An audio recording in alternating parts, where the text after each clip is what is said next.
Hello students and dear parents, मैं रेणु चौधरी आपका welcome करती हूँ एसडी सैनिक स्कूल पर।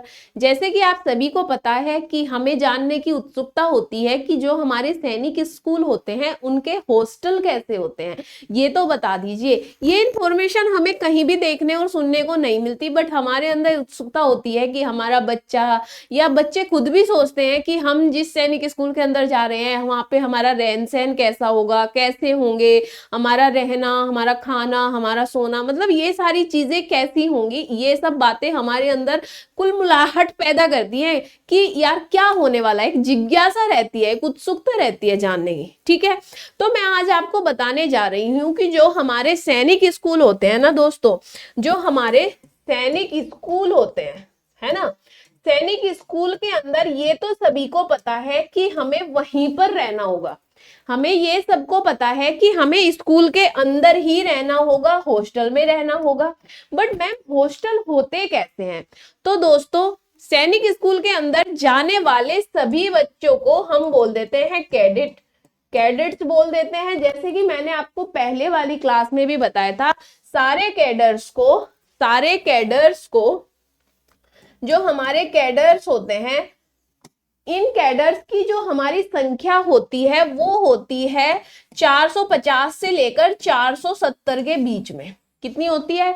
450 से लेकर 470 के बीच में हमारे कैडर्स होते हैं। ठीक है, हम इनको क्यों बोलते हैं? क्योंकि सैनिकों को ही हम कैडर्स बोल देते हैं, है ना। तो कैडेट्स जो होते हैं हमारे, वो सैनिक होते हैं, बड़े होकर वो ऑफिसर बनने जा रहे हैं। आखिरकार हम सैनिक स्कूल के अंदर जा रहे हैं, तो सैनिक स्कूल के नाम से ही हमें अंदर आ जाता है यस कि हम ऑफिसर बनने के लिए हमें कहीं ना कहीं गाइडेंस मिलने वाली है, वो मेंटरशिप, वो एनवायरमेंट मिलने वाला है, जिसके अंदर हमें पता चलेगा कि यस हम बड़े होकर अपनी गवर्नमेंट को सर्व करने वाले हैं। ठीक है दोस्तों, दूसरी बार मैं आपको बता देती हूँ, हमारे बच्चे बहुत छोटे होते हैं और जो वो सैनिक स्कूल के अंदर जाते हैं उनको वही वाला एनवायरमेंट मिलता है जो सैनिकों को मिलता है ना, जो ऑफिसर्स को मिलता है, जो सैनिकों को एनवायरमेंट मिलता है, सेम वही रहन सहन, सेम वही रूटीन उनको फॉलो करना होता है। सबसे बड़ी बात, जो हमारे हॉस्टल होते हैं वहां पर टोटल 4 हॉस्टल होते हैं। हॉस्टल के अंदर 4 बिल्डिंग होती है, number 1, number 2, number 3 and number 4। इस टाइप से ये बिल्डिंग आपस में बटी रहती है कि नंबर 1 बिल्डिंग के अंदर इतने बच्चे, नंबर 2 के अंदर, नंबर 3 के अंदर, नंबर 4 के अंदर। अब आप बोलोगे कि वो ऐसे बटे क्यों रहते हैं? भाई देखो, जब भी कोई कंपटीशन होता है, कोई सांस्कृतिक कार्यक्रम होता है, कोई खेलकूद होती है, या कोई भी किसी भी टाइप का सांस्कृतिक प्रोग्राम, या कोई भी शैक्षणिक संस्थानों द्वारा कुछ भी होता है ना, तो वो इन चारों के बीच में ही होता है। ठीक है, तो कहीं ना कहीं ये कंपटीशन का भी पार्ट हो जाता है। कहीं ना कहीं जब रहेंगे तो ऐसा तो नहीं होगा कि सारे बच्चे एक बिल्डिंग के अंदर हो जाएंगे, तो उनको इस टाइप से स्पेस देकर बिल्डिंग्स को बनाया जाता है ताकि बच्चों को प्रॉपर रूप से अच्छा एनवायरनमेंट मिले, अच्छा हवा मिले, अच्छा पानी मिले, अच्छे पेड़ पौधे, मतलब हर चीज इतने अच्छे से स्टेबल होती है ना कि आपको बिल्कुल ऐसी फील आने वाली है, आपको और आपके बच्चे को, कि वो शुरू से ही ऐसा लगेगा कि मैं एक ऑफिसर ही बन गया हूं। छोटे बच्चे को ही ये फील होने लगेगा। दूसरी बात, आपको क्या होगा, सारे काम खुद करने की आदत डालनी पड़ेगी। क्या करना पड़ेगा?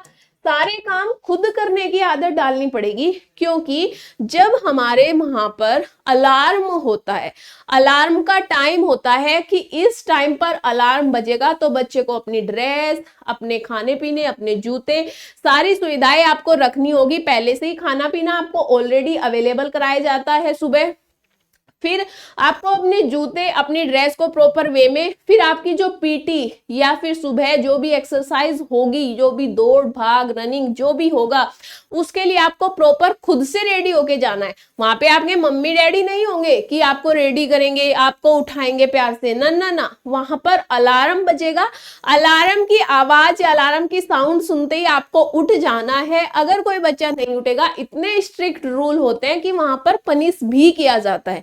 ठीक है, आपने देखा होगा बहुत सारे बच्चे क्या होते हैं, पहले ही सैनिक स्कूल छोड़ के भाग जाते हैं, फिर पेरेंट्स को लगता है कि ऐसा क्यों हुआ। तो सारे बच्चे और सारे पेरेंट्स ये बात सोचकर रेडी रहना कि वहां पर बहुत स्ट्रिक्ट रूल फॉलो होने वाले हैं। सारी प्यार भी करेंगे, बट स्ट्रिक्टनेस भी बहुत होने वाली है, बिल्कुल ऑफिसर्स वाली ट्रेनिंग होने वाली है।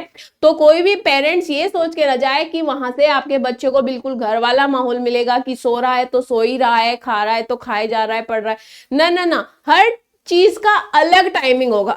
खाने के टाइम पे मतलब आपको स्लैब दे दिया जाएगा कि 1 से 2 के बीच में लंच होगा, तो 1 से 2 के बीच में ही लंच होगा, 2-5 पर भी आपको लंच नहीं मिलेगा। स्नैक का टाइम होगा तो स्नैक ही मिलेगा, वो टाइम स्लैब आपको दे दिया जाएगा, ना उससे पहले अवेलेबिलिटी रहेगी ना उसके बाद रहेगी। इससे क्या होता है, इससे बच्चों के अंदर पंक्चुअलिटी आती है कि यस, उनको टाइम की इतनी पंक्चुअलिटी हो जाती है कि हमें इस टाइम खाना है, इस टाइम खेलना है, इस टाइम पढ़ना है, इस टाइम हमें मस्ती करनी है, फिर इस टाइम हमें सो जाना है। हर चीज के लेकर बच्चे को बचपन से ही पंक्चुअलिटी आ जाती है, ठीक है जी। दूसरी बात, 3 टाइम वहां पर खाना मिलता है, इस बात को सब सुन लेना, 3 टाइम अच्छे से खाना मिलता है, ब्रेकफास्ट, लंच, डिनर, ठीक है जी। इसके बाद जितनी भी हमारी पढ़ने लिखने की चीजें होती है, यानी स्टेशनरी जो हमारे आइटम होते हैं, जैसे मैंने आपको फीस स्ट्रक्चर वाली उसमें भी बताया था, तो जो भी हमारी पढ़ने लिखने की जितनी भी चीजें होती हैं, पढ़ने लिखने की या हमारी स्टडी से रिलेटेड जो भी चीजें होती है सारी अवेलेबल कराई जाती है, ठीक है जी। चाहे वो दोस्तों हमारी बुक्स हो, है ना, चाहे वो हमारी बुक्स हो, चाहे वो हमारी नोटबुक हो, चाहे वो हमारी ड्राइंग की बात की जाए, चाहे हमारे बैग की बात की जाए, चाहे हमारे पेन पेंसिल की बात की जाए, कलर्स की बात की जाए, हर चीज आपको वहां पर अवेलेबल मिलेगी। आपको कहीं जाना नहीं है, आपको बस अंदर रहना है, वहीं पर खाना, वहीं पर रहना, वहीं पर सोना, हर चीज वहीं पर मिलने वाली है। इसके बाद सिक्योरिटी वहां पर बहुत अच्छी रहती है, आपको कोई डरने की बात नहीं है। पहले ही वो पेरेंट्स के कंबाइंड और बच्चे के पेरेंट्स और बच्चे के कंबाइंड फोटो ले लेते हैं, जिससे उनको पता रहे कि अगर कभी भी पेरेंट्स मिलने भी आ रहे हैं तो ये पता रहे कि yes you are meeting with the right person, वो जो बच्चा है वो सही इंसान से मिल रहा है या फिर रॉन्ग पर्सन मिलने के लिए आया है, या गलत इंसान उससे मिलने के लिए आया है। बच्चा कभी भी टीचर की परमिशन के बिना या पेरेंट्स की परमिशन के बिना छुट्टी पर भी नहीं जाएगा, पेरेंट्स उसको लेने आएंगे तभी बच्चा छुट्टी पर जा पाएगा, अदरवाइज नहीं जा पाएगा, ठीक है जी। सब कुछ फ्री मिलता है।